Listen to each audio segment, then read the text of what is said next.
जय भोलेनाथ। सोमवार का दिन भगवान शिव शंकर को अत्यंत प्रिय है। शास्त्रों में भी कहा गया है कि जो भक्त श्रद्धा, संयम और पवित्र भाव से सोमवार व्रत करता है, उसके जीवन के तमाम दुख, रोग, दरिद्रता और मानसिक क्लेश धीरे धीरे समाप्त हो जाते हैं। ये व्रत विशेष रूप से मन की शांति, वैवाहिक सुख, संतान प्राप्ति, आरोग्य और आर्थिक संपन्नता के लिए किया जाता है। पुराणों में वर्णन है कि भगवान शिव आशुतोष हैं, यानी कि थोड़ी सी सच्ची भक्ति से ही बड़ी जल्दी प्रसन्न हो जाते हैं। और जो व्यक्ति लगातार 16 सोमवार अथवा श्रद्धा अनुसार इस व्रत को करता है और कथा श्रवण करता है, भोलेनाथ उसकी मनोकामनाएं अवश्य पूर्ण करते हैं। ओम नमः शिवाय। हर हर महादेव। एक बार भोलेनाथ और माता पार्वती जी मृत्युलोक में भ्रमण करने पधारे। दोनों विदर्भ देश में अमरावती नाम की सुंदर नगरी में जा पहुंचे। ये नगरी सभी प्रकार के सुखों से भरपूर थी। वहाँ बहुत सुंदर सुंदर शिव जी के मंदिर भी थे। भगवान शंकर देवी पार्वती जी के साथ उन्हीं में से एक मंदिर में निवास करने लगे। एक दिन माता पार्वती ने भोलेनाथ के साथ चौसर खेलने की इच्छा प्रकट की। भगवान शिव ने उनकी बात सुन ली और वे दोनों चौसर खेलने लगे। तभी मंदिर का पुजारी पूजा करने आया। माता पार्वती ने पुजारी से पूछा, पुजारी जी बताओ, हम में से कौन जीतेगा? पुजारी जी ने कहा, महादेव ही जीतेंगे। थोड़ी ही देर बाद खेल समाप्त हुआ तो विजय देवी पार्वती जी की हुई। माता पार्वती ने पुजारी जी से पूछा, बताओ पुजारी जी, हम में से विजय किसकी हुई? तब पुजारी जी ने महादेव को ही विजयी होने की बात बताई। ये सुनकर देवी पार्वती जी को पुजारी जी पर क्रोध आया और उन्हें कोढ़ी होने का श्राप दे दिया। कोढ़ से ग्रस्त पुजारी बहुत दुखी रहने लगे। एक दिन देवलोक की अप्सरा भगवान शिव की पूजा करने के लिए उस शिव मंदिर में आई। पुजारी जी की कोढ़ की अवस्था देखकर दया भाव से पूछताछ करने लगी। तब पुजारी जी ने सारी बात अप्सरा को बता दी। उनमें से एक अप्सरा बोली, आप सभी व्रतों में श्रेष्ठ 16 सोमवार के व्रत करो। इससे शिव जी प्रसन्न होंगे और वे तुम्हारे कष्ट अवश्य दूर करेंगे। पुजारी जी ने इस व्रत की विधि पूछी। तब अप्सराओं ने बताया, सोमवार के दिन व्रत रखो, स्वच्छ वस्त्र धारण करो, संध्या और उपासना के बाद आधा किलो गेहूं का आटा लेकर इसके 3 भाग करो। घी, गुड़, दीप, नैवेद्य, पुंगी फल, बेलपत्र, जनेऊ जोड़ा, चंदन, अक्षत और पुष्प आदि से प्रदोष काल में भगवान शंकर का पूजन करो। 3 भागों में से 1 भाग शिव जी को अर्पण करो, बाकी 2 को शिव जी के प्रसाद के रूप में उपस्थित जन को बांट दो। खुद भी प्रसाद ग्रहण करो। इस तरह 16 सोमवार व्रत करो।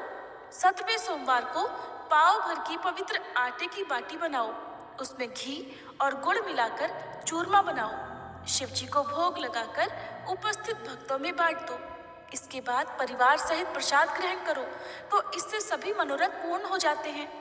ऐसी बात बताकर अप्सराएं चली गईं। पुजारी जी ने अप्सराओं की बताई विधि अनुसार 16 सोमवार के व्रत किए, जिसके पुण्य प्रताप से भगवान शिव की कृपा और माता पार्वती की दया से पुजारी जी कोढ़ मुक्त हो गए और आनंद से रहने लगे। कुछ समय के बाद भगवान शिव और देवी पार्वती जी वापस उसी मंदिर में आए। देवी पार्वती ने पुजारी जी को निरोगी देखकर कारण पूछा तो पुजारी जी ने 16 सोमवार व्रत की महिमा बताई। पार्वती जी खुद भी 16 सोमवार व्रत रखने के लिए तैयार हो गई और इस व्रत को करने से उनके रूठे हुए पुत्र कार्तिकेय जी देवी पार्वती जी के आज्ञाकारी हो गए।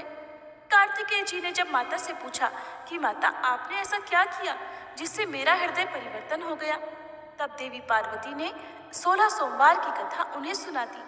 कार्तिकेय जी ने अपने विशेष मित्र से जो कहीं खो गया था उससे मिलने की कामना में 16 सोमवार के व्रत किए तो उनका खोया हुआ मित्र उन्हें जल्दी मिल गया।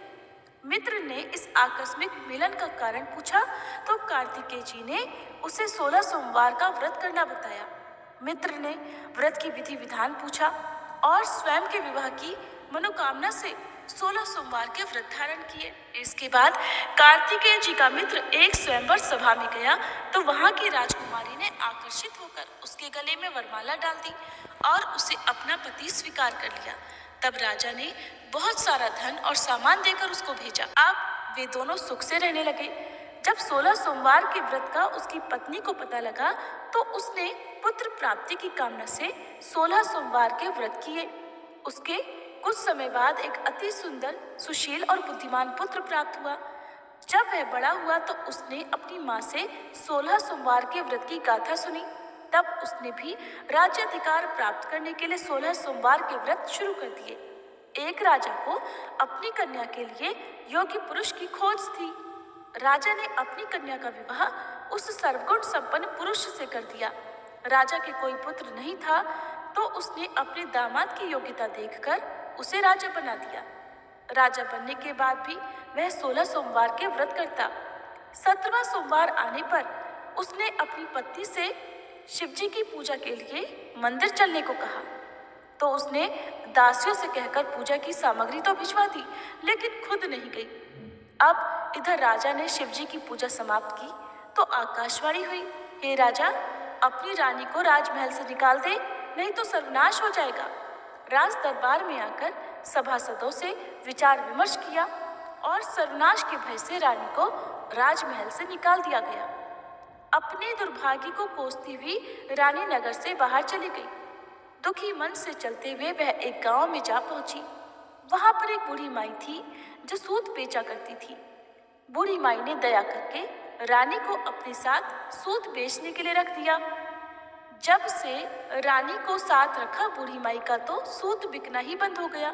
बूढ़ी माई ने रानी से वहां से जाने को कह दिया।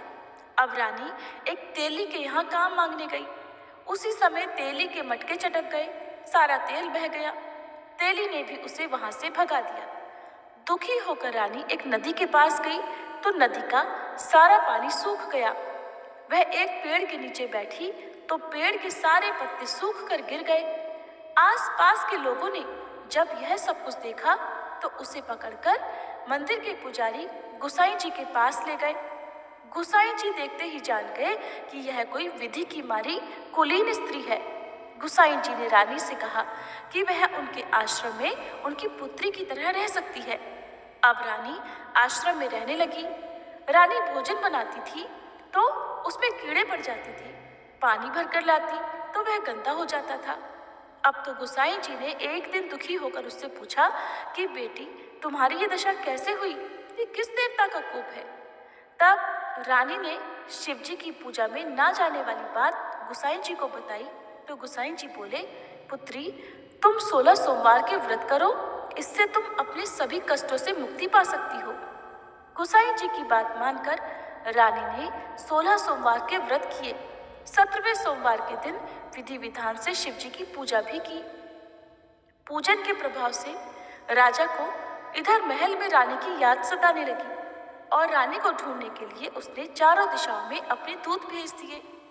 रानी की खोज में घूमते घूमते दूत गुसाई जी के आश्रम में भी पहुंच गए। राजा को खबर लगी तो राजा रानी को ले जाने आश्रम पहुंच गया। गुसाई जी से बोला, ये मेरी पत्नी है। शिव जी के क्रोध के कारण मैंने इसे महल से निकाल दिया था। अब जब शिव जी का प्रकोप शांत हो चुका है तो इसे मेरे साथ जाने की आज्ञा दीजिए। गुसाई जी ने रानी को राजा के साथ जाने की आज्ञा दे दी। रानी बहुत प्रसन्न हुई।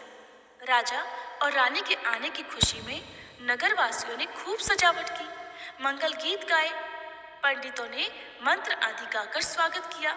इस तरह धूमधाम से रानी का महल में प्रवेश हुआ। राजा ने ब्राह्मणों को दान आदि दिए, याचकों को धन धान्य दिया। जगह जगह भूखे लोगों को भोजन खिलाने के लिए भंडारे खुलवाए। राजा रानी 16 सोमवार के व्रत करते हुए शिव जी का विधि विधान से पूजन करते हुए सुखपूर्वक लंबे समय तक जीवन बिताने के बाद शिवलोक को पधार गए। इस प्रकार जो भी मनुष्य मन, वचन और कर्म से भक्ति भाव से 16 सोमवार के व्रत और पूजन विधि विधान से करता है, कथा का श्रवण करता है, वह सभी सुखों को प्राप्त करके अंत में शिवलोक को गमन करता है और यह व्रत सभी मनोरथ पूर्ण करने वाला है। ओम नमः शिवाय। हर हर महादेव।